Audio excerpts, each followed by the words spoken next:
Okay na yan siguro, ano? Okay, palakpakan natin si Lord. Okay, magandang hapon sa inyong lahat. Anong ini-expect nyo ngayon? Anong ini-expect nyo ngayong hapon ito? Kanina naganap ang ating fellowship. Ano naman yung ini-expect nyo ngayong hapon ito? Biyaya ka ba sa buhay, praise the Lord? Kasi mahalaga yung tinatawag na, tawag namin sa Pilipinas is enhancement. Continuous kasi yung pag-aaral, continuous yung pagtuturo, continuous yung formation, enhancement, mga kapatid. At ang nais kong ibigay sa inyo within, I think siguro mga 30 minutes, ano? Huwag na. Malakot naman, di ba? Kakalakot ba yan? Hindi. Abot-abot? Okay. So, sige, parang ano. Okay. Meron naman kayong ano, yung parang, kanina ginagamit ko sa ano, yung parang, yung patungan. Ayaw sa choir. Hindi yung choir na pinapatungan ng ano. Ganun. Yung metal. Yung stand. Metal stand. Ano stand yun? Ay, mahirap ako ganyan. Baka kumakuha. Okay. Ang ating pag-uusapan ngayon is about leadership training. All of us are leaders. Diba? Sino naniniwalang siya ay leader? Ha? Wala. May sound na ba? Hello. Ay?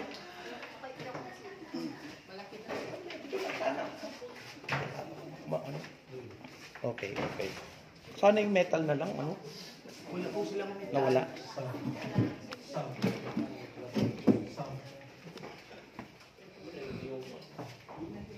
Okay. Akala ko kung ano ito. Ano kaya ito? Stamp. Ah, stamp. Okay. Kanina. So sabi ko sa inyo ay, paano nyo masabing kayo ay leader? Leader, tagapangunan, ba? Leadership. Yun ang ating pag-usapan ngayon about leadership. At lahat tayo po ay matatawag na mga leader. Bakit? Sapagkat first and foremost, ang inililid natin una sa lahat, our family. Diba? Ang family kasi ay yung basic unit of society, and then pag sa church, yan po ang mumunting simbahan.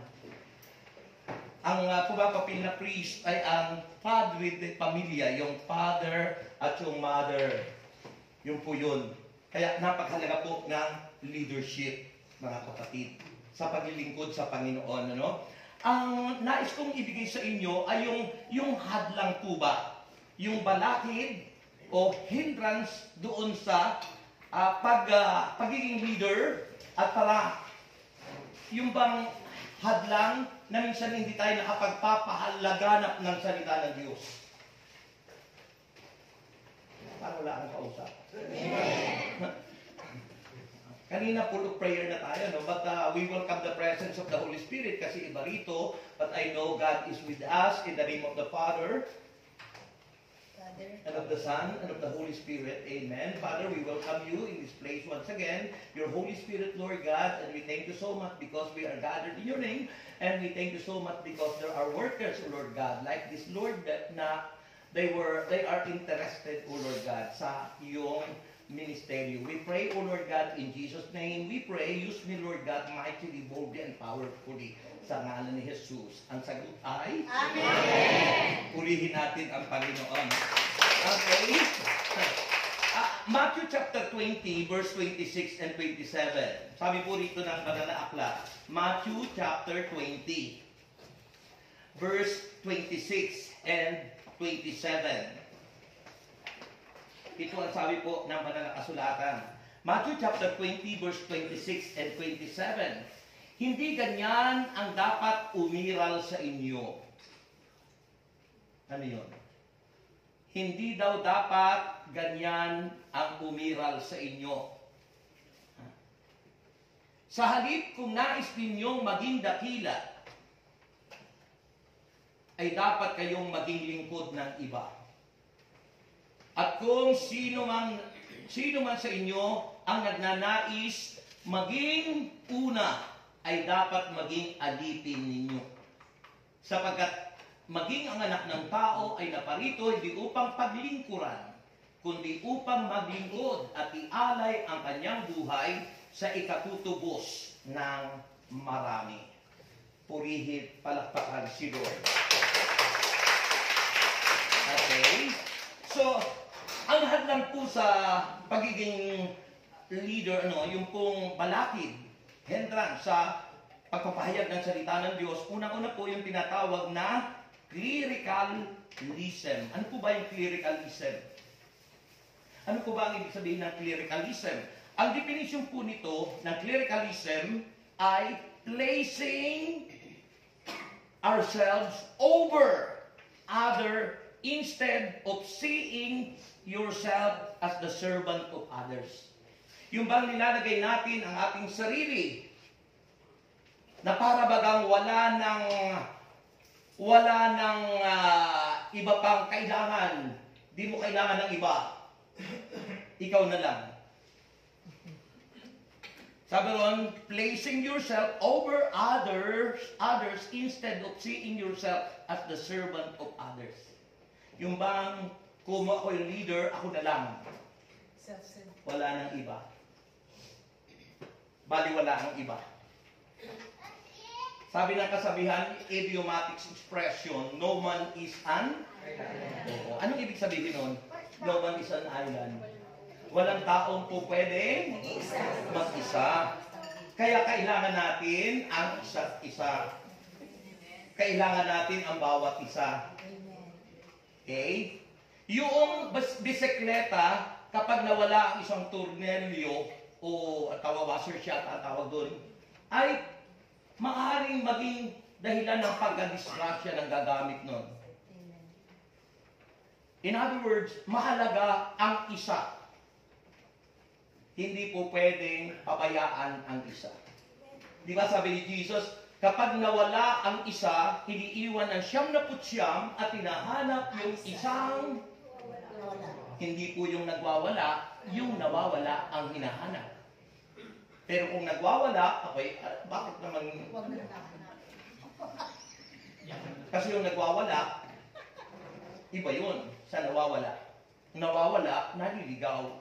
Nawawala, ay? Nagwawala. Iba yung nawawala sa nagwawala. Okay? So, orasan niyo po ako kasi may mga schedule pa tayo. Mamaya may meeting tayo ang mga workers, yung mga leaders. Okay? So, yun po yun. Remember that those who stay in the trap of clericalism, yung mga tao daw na natatrap doon sa ganong sistema, na yung sarili mo ang tinataas. Sabi ron, those who stay in the trap of clericalism will fail. Hindi magtatagumpay, will fail to fulfill the true purpose of a church leader.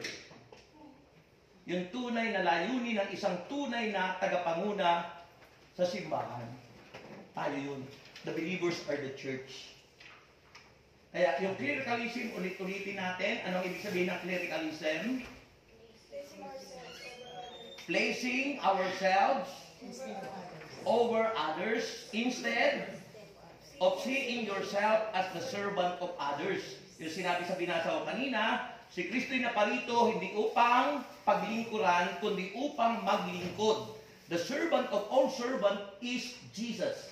Ang lingkod ng lahat ng lingkod ay si Kristo. Kaya dapat rin ganoon tayo kay Kristo. Naparito hindi upang paglingkuran, kaya nga si Kristo, anong ginawa niya sa mga alagad? Hinugasan ang paa ng mga alagad. Pagkatapos hugasan, sabi ng Panginoon, naunawaan niyo ba ang nais kong iparating sa inyo na mensahe? Nang ibig sabihin, pagpapakumbaba, pagmamahalan sa isa't isa, hindi yung nagkakagatan sa isa't isa. Dahil kung kayo anyay magkakagatan sa isa't isa, mauubos kayo. Amen. Mawawala yung attender nyo pag kayo nagkakagatan. Bakit ganyan ang tingin niyo sa akin? Alam mo, pag ako nabibigay ng formation sa aking hawak ko ngayon, Batangas, sabi ko, isa lang ang dahilan. Ha? Maraming factors kung bakit nawawala, kung bakit nauubos ang attender. Kalimitan is the character of the workers. Especially the core group. Kapag pangit ang ugali ng core group, natitisod ang attender. Amen. Mahalaga yung living like Jesus, yung maging ugali natin kung sino si Kristo. Like Jesus. Living like Jesus. So yun po ang dapat natin tandaan. So sabi ron, remember that those who stay in the trap, yung nananatili na alipin ng ganong sistema, will fail, hindi magtatagumpay, to fulfill the true purpose of a church leader. Clericalism can only be solved. Masusolve lang daw po yung ganong sistema by using the principles of multiplying ministry. Yung pagpapalago sa ministeryo utilized by Jesus Christ and the apostles fall in the New Testament. Ano po ang ginawa ni Kristo? Siya yung nag-umpisa ng networking. Sino yung mahilig sa networking? Recruit na recruit.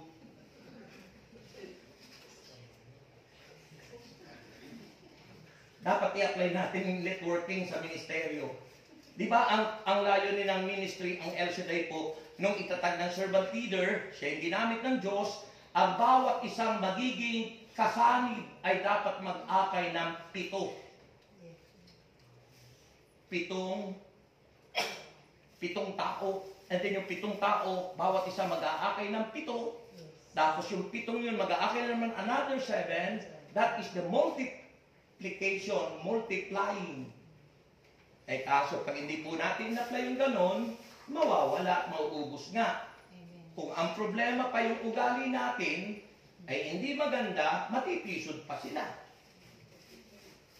Kaya dapat unahin yung tunay na pagbabago.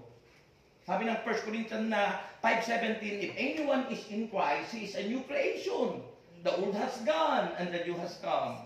At sino man na niyang nakipag-isa na kay Kristo ay siya ng bagong nilalang. Wala na niya yung dating pagkatao, siya ay bago na at ang Diyos, sabi sa verse 18, ang Diyos ang gumagawa ng lahat ng ito. Kaya patunayan po natin na tayo binago na talaga. Hindi naman yung instant, constant po yun, dahan-dahan, pero mahalaga, nandun yung ating desire to become a new. Yun talagang mabago. Ay kung halimbawa kagaya ko, 40 years lang ang ministeryo, ay kung ang ugali ko pa na, dati ng ugali ko, ay di, siguro po, wala ako dito. Pero yung desire ng puso po natin, hindi naman natin kayang baguhin ang sarili natin eh. Amen. Ang sabi roon sa 2 Corinthians 5:17, if anyone is in. Ibig sabihin, nasa loob ka ni Kristo, nagpasakop ka kay Kristo, wala ka sa labas. If anyone is in Christ, hindi ka nasa labas. Nasa loob ka sa grasya, sa biyaya, sa anointing, sa kung ano yung ng Panginoon. Nagpasakop ka sa Kanya. If anyone is in Christ, he or she, new creation. Nagiging bagong nila. Yun ang tinutukoy ng Biblia na born again. Yung pagbabago, not to change your religion, not to transfer in any denomination. To be born again is to change your life. To experience, to encounter Jesus in your life. Yung ma-encounter natin si Kristo. Kasi magbabago lang ang tao pag na-encounter po natin si Kristo sa buhay natin. Pero hanggat hindi natin na-encounter si Christ sa buhay po natin, ay wishy-washy Christian tayo. Kung sa ano yun nga, sinasabi ni Father, maraming nabautismuhan, pero hindi naman nagsisimba, hindi pumupunta ng church, kasi walang alam. Nabaptize lang. Yun yung sabi sa atin, di ba? Yung KDL, kasal din niya, libig lang ang pinupuntahan. KDL. Uso na naman, election na naman sa 2025. kasal, binyag, libing. Doon lang pumasok ng simbahan. Nung bininyagan, nung ikinasal, nung ililibing. Sana hindi po gano'n, di ba? So tayo po ang dapat doon, mga kapatid. So, ano po yung important para po matupad ito sa in-utilize ni Christ nung sa kanyang mga apostoles, yan, na sila ang pinagmula ng networking, nag-akay ng mga kaluluwa. Alam niyo yung number, yung numero. Infinite po yun eh.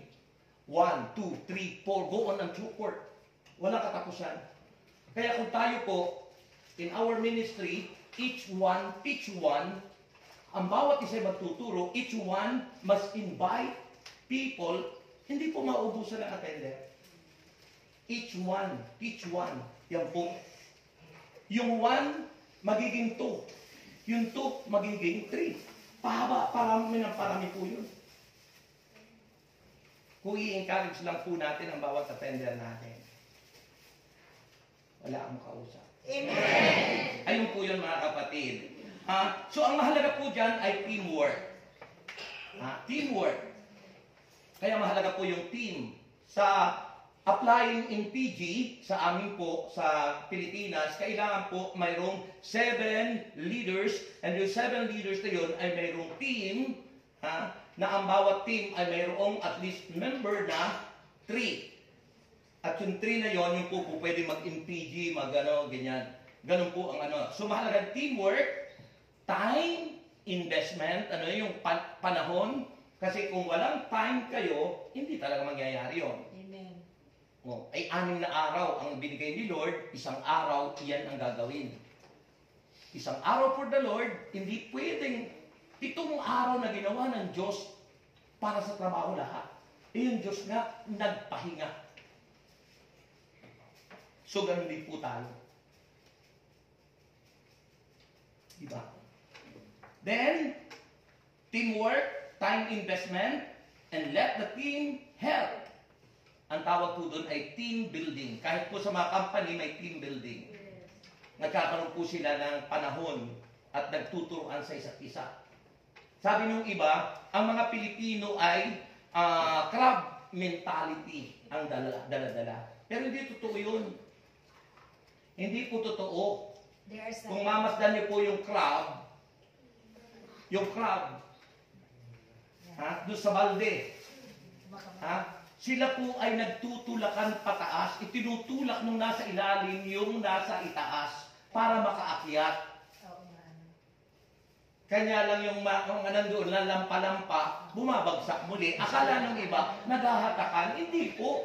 Nagtutulakan sila, tinutulak pataas. Dapat ganun ang ugali natin. Huwag sisiraan. Itutulak nyo para maging successful. Maging tagumpay. Itinignan ng iba, negative side. Hindi yung positive side. Hindi naman nila inobserbahan yung talampa. Parang naging, human tradition, nagpasalinsalin na yung sinabi. Hindi naman divine, mahalaga yung divine tradition. Ang divine is from the Lord. Yun po, yun. Hindi totoo yung crab mentality na sinasabi sa Pilipino. Tayo'y nagtutulungan. Nagtutulungan. Yung hindi nagtutulungan, yung taong hindi tinutulungan na niya, ang kanyang kababayan, may masamang espiritu yun. Yun ang totoo. Dahil sabi ng John 10:10, ang masamang espiritu, pag pumasok sa tao, trabaho ng taong yun, magnakaw, magwasak, pumatay. Pero yung Diyos, kapag sumaatin, naghahatid ng buhay na ganap at kasiyasiya. Buhay na tagumpay. Amen po ba? So mahalaga teamwork, time investment, let the team help. Team building. Sa atin, nagti-team building din po kami. Iba yung retreat, iba yung team building kapag po sa mga gawain ng Panginoon. Okay? Mayroon pong 5 principles given to Moses. Nakasulat po yan doon sa Book of Numbers, chapter 11, verse 14 to 15. Ano po? Yung pong sinulat ng Exodus chapter 18 verse 13. to 22. Yan. Yan. Si Moses po ang unang naging tagapanguna o leader ng mga Israelita. Ang kanyang alalay noon ay isang saserdote, si Aaron. Pamangkin niya yon, si Aaron. Diba? Ngayon, ilang taon na si Moses ay nawala sa kanila? 40 years. Hindi po days, ha? 40 years. Tagal nun. Kaya nung nakipagtipan si Moses kay Yahweh, doon ibinigay ng Diyos yung 10 Commandments, di ba? Yung unang binigay sa kanya dahil nagalit ka si Moses, dahil sabi ko kanina, pwede ka magalit, tinutuwid mo yung tao. As leader, binagsak ni Moses yun, nagkadurog-durog yung una. Kasi nakita niya, yung iniwan niya, yung assistant coordinator niya, siya pang nagdala para sumamba sa mga Diyos-Diyosan. Gumawa sila ng mga Diyos-Diyosan. Lahat ng alak nila, inoper nila. Tapos naging courting, ano yung tawag dyan, yung turo. Malaking guya. Malaking baka. Sinamba na nila because they were lack of knowledge, lack of wisdom. Kala nila wala na si Moses, kala na patay na. Natanaw ni Moses, hindi nila kilala si Moses. Bakit? Nagningning. Kapag tayo malapit sa Diyos, magniningning kayo. Hindi tulad ng talang walang ningning. Magniningning kayo. Kaya yun po mga kapatid. So ano po yung ginamit ni Moses na prinsipyo? Sabi po maganda kasi yung binabasa, basahin ko mga kapatid. Kung ano yung sabi po rito, sa Exodus chapter 18.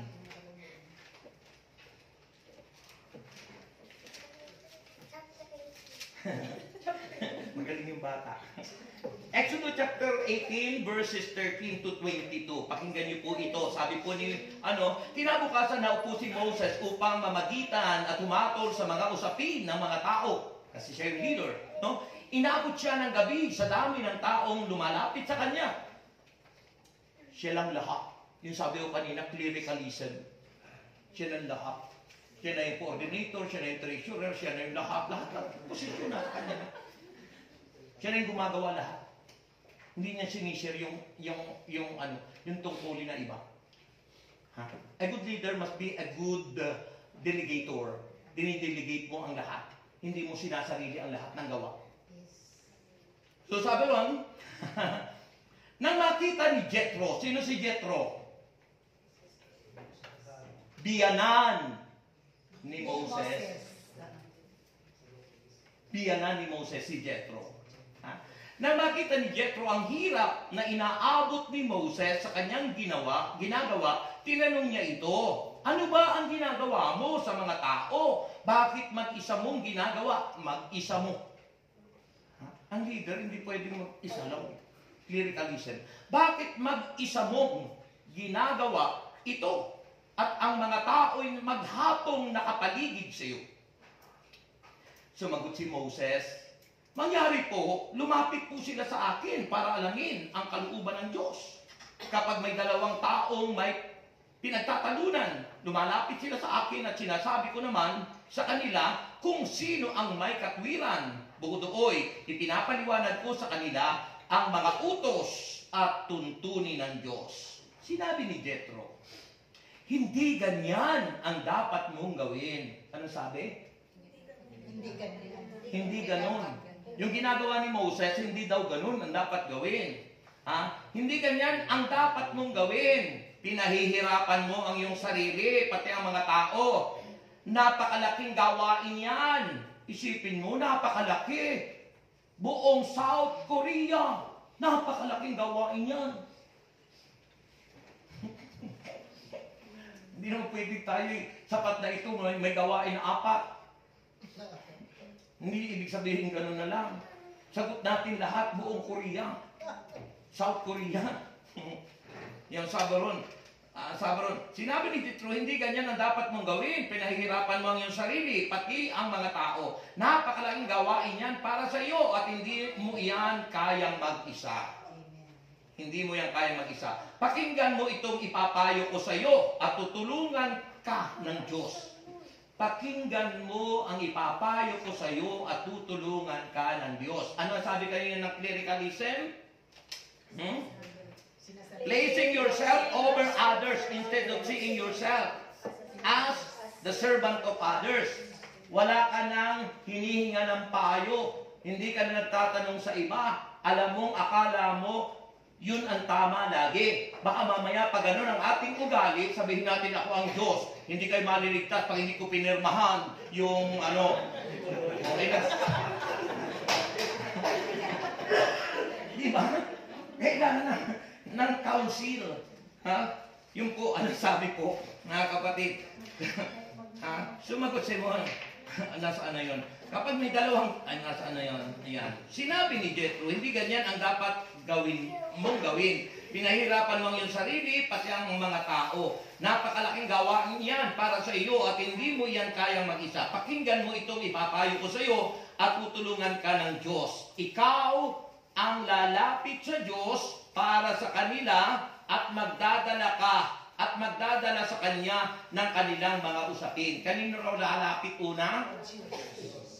Sa Diyos. Si Jesus nung dumating sa lupa, nung pumili ng 12, hindi siya nag-decide mag-isa. Kaya siya natulog ng maaga at nagising ng maaga at nanalangin para hingin yung counsel ng Ama.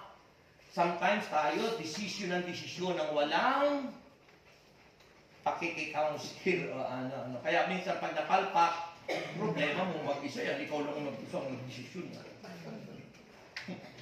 Hindi ba?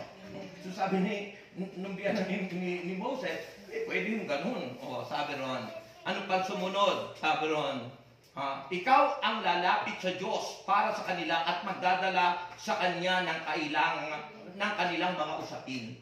So, in everything you do, put God first. Unahin niyo ang Diyos. Huwag yung sarili. Sa Diyos niyo ilalapit muna. You pray. Yan. Kaya mahalaga po, the backbones of the ministry is what? Prayer. Backbones of the ministry is? God. Ano? Yung tinatawag na intercessory Intercessory. ministry. Kaya mahalaga dapat yung intercessory ministry, buhay na buhay. Yung mga nananalangin, nag-i-intercede sa ministeryo. Kaya baka nauubos yung mga attender natin kasi wala nang nag-i-intercessory. O baka ikaw na lang na mag-isa. Sabi ni Jethro kay Moses, hindi dapat ikaw lang. Kailangan mo ng kasama. Okay? Ano pa? Sabi ron, verse 20, ikaw ang magtuturo sa kanila ng mga kautusan at mga tuntunin. At ikaw rin ang magpapaliwanag sa kanila kung ano ang dapat nilang gawin. Tapos, verse 21, ngunit pumili ka. Ito ang napakahalaga. Pumili ka ng mga taong may kakayahan, may takot sa Diyos, mapagkakatiwalaan, at di masusuhulan. Gawin mo silang tagapangasiwa sa libo-libo, daang-daan, 50 at 10-10. Sila na ang bahalang humatol sa maliliit na usapin. Yung leader delegation, itinidelegate. Hindi lang yung leader ang magdidesisyon. Okay? So yung po. Tapos, sabi ron, sa gayon, hindi ka masyadong mahihirapan sapagkat matutulungan kanila sa iyong gawain. Kung ganon, ang gagawin mo na siya namang utos ng Diyos, hindi ka mahihirapan at madali pang maaayos ang anumang suliranin ng taong bayan. Sabi ng verse 24, pinakinggan ni Moises ang payo ng kanyang diyanan. At sinunod niya ito.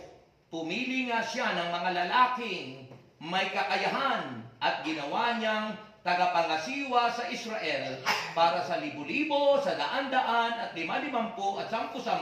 Sila ang naging palagiang hukom ng bayan.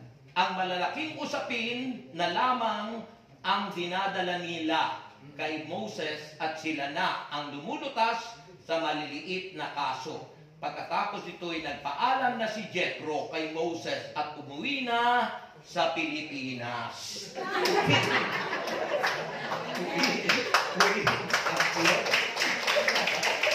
Okay, so yun po yun, time na po. Okay, so ito na lang para ano yung limang principle. 5 lang po ito. Hindi ko na po i-elaborate. Unang-una, number 1, train others to help. Tayo mga leader, dapat mag-train tayo. Tapos po, kapag tayo po'y nakinig sa sinabi, yung sabi ko kanina, each one teach one. Bawat isa dapat mag-aakay. Pangalawa po, teach them the Bible. Dapat po nagtuturuan tayo, nag-aaral ng Biblia. Sabi ng Exodus chapter 18 verse 20 yon. Then number 3, show them the work to do. Ipakita mo kung ano yung dapat gawin. Hindi yung utos lang tayo ng utos, ganito ang gawin mo, hindi mo naman ini-elaborate, hindi mo pinapaliwanag. So dapat po yun. Number 4, transfer the anointing. Kaya ako naniniwala kanina na transferan kayo ng anointing ni God. From the book of Numbers chapter 11 verse 16 to 17. And finally, transfer the burden. Huwag mong pasaning mag-isa ang burden, yung iyong pasanin. I-share mo sa iba dahil ito'y isang community na hindi dapat isa lang ang nagpapasan. Amen. Ayan po. Tapos na po tayo sa formation. So, yung kakanta ay ang kakantahin niyo, we will serve the Lord even when trials come. Kahit na maraming pagsubok na dumating sa buhay mo, maglilingkod ka pa rin. Hindi ka susuko at di mo ipagpapalit ang Panginoon sa malaking alok sa iyo na sweldo. Amen. Basta't 6 na araw lang kayo magtatrabaho, isang araw para kay Lord. Amen. Okay, close your eyes and I pray. Father in heaven, we pray, O Lord God, all the workers, Lord God, to bless them, Lord God. And Lord, we pray to encourage them, Lord God. Ilagay mo po sa puso nila yung zeal of the Spirit, yung being enthusiastic, Lord God, to serve you with all their hearts, Lord God. In Jesus' name we pray, and everybody say Amen. Amen. The Father, Son, Holy Spirit, Amen. Ang may iwan lang po ay yung core groups, workers, at saka yung magkagawa. Okay. So, bali, ganito na lang po.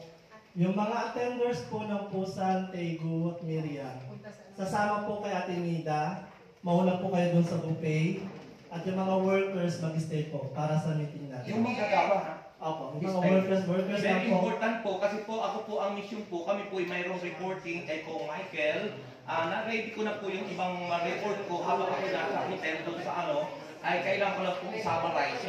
I need yung pong attendees, ilang bawat uma-attend sa bawat chapters, sa bawat prayer meeting, ilan yung attenders, ilan yung workers, ilan po yung kailangan ko yun. Ate Nida. Maiiwan lang po yung manggagawa.